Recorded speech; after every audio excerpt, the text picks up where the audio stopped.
একটি বাঘ জঙ্গলে হাঁটার সময় তার বাচ্চাকে হারিয়ে ফেলে। তখন সে বাচ্চাটি একটি গাভীর সামনে পড়ে।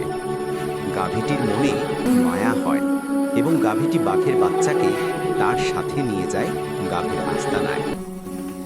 তারপর গাভীটি তার নিজের বাচ্চাকে যেমন দুধ খাওয়াতো,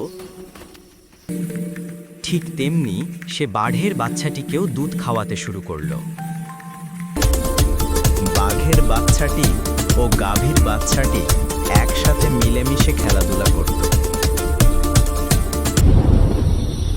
এইভাবে দেখতে দেখতে বাঘের বাচ্চাটি বড় হয়ে গেল। হঠাৎ একদিন জঙ্গল থেকে একটি সিংহ বেরিয়ে আসে এবং সে গাভীর বাচ্চাটিকে একা পেয়ে আক্রমণ করে।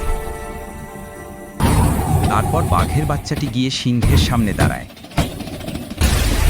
তখন বাঘ আর সিংহের মধ্যে যুদ্ধ শুরু হয়। এবং যুদ্ধে বাঘের কাছে সিংহটি হেরে যায়। তারপর তারা গাভীর আস্তানার দিকে যেতে লাগলো।